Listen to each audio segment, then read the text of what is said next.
Match au sommet de cette 17e journée entre le Léo et le Wadux, le premier et le quatrième, qui s'affrontaient dans une rencontre où Tom Bone a déjà marqué 38 buts depuis le début de la saison.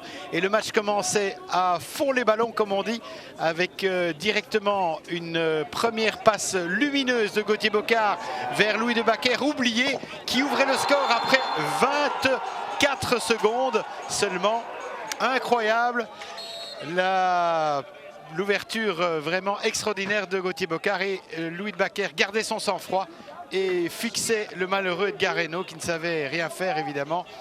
Il avait été oublié par l'axe central de la défense du Léo. De l'autre côté, les PC allaient s'enchaîner avec évidemment Tom Bone à la gâchette, même si ici la tentative était annulée justement par Monsieur Dutrieux. Nouvel envoi ensuite de Tom Bone, bien détourné par Simon Vandenbroek. On revoit l'envoi. Vandenbroek se couche et empêche la balle de rentrer dans le but. De l'autre côté, c'est William Guillain qui allait obtenir encore une pénalité, mais qui ne donnait rien. Ensuite, Louis Sidler, d'un beau slalom, tirait.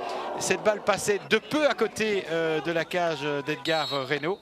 Loïc Sidler, toujours prompt et rapide dans les mouvements. Ici, à nouveau, c'était le Wadux qui se crée une occasion avec Esquelin, bien servi par William Guillain, qui ne parvenait pas à tromper Reynaud sur ce contre rondement mené.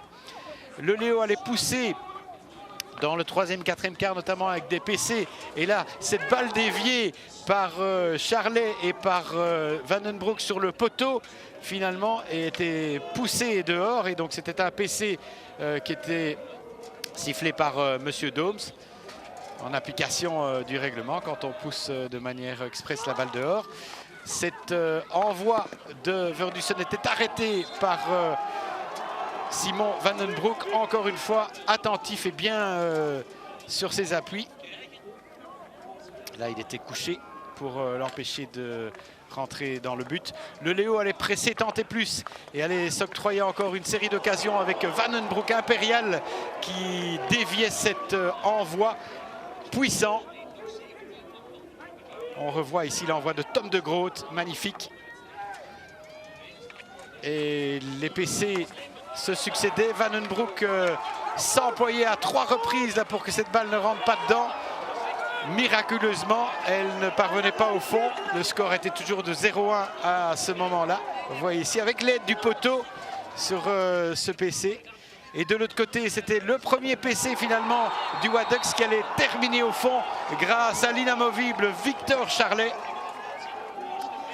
qui slipait cette balle qui était déviée par un défenseur du Léo. Vous voyez, Baumgarten en l'occurrence. Il allait encore avoir un magnifique réflexe de Vandenbroek qui allait littéralement cueillir cette balle qui filait dans sa lucarne, vous voyez ici. Et jeu dangereux, nouveau PC donc sifflé par l'arbitre alors qu'il restait 9 minutes à jouer. Tom Bone envoyait ça sur Vandenbroek.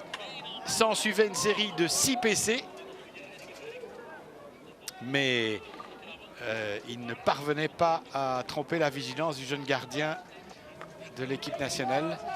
Et c'est tout au contraire Tommy Williams qui allait servir royalement William Guillain, esselé dans le cercle, qui faisait un slalom pour tromper Edgar Reynaud pour la 3e fois de l'après-midi et marquer la fin des illusions pour le Léo.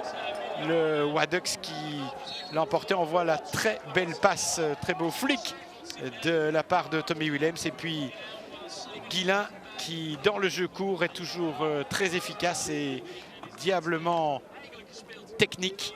Et on voit encore ici, il allait encore avoir une occasion avec Bocard ici qui servait Guillain, qui n'allait pas pouvoir mettre le 4e.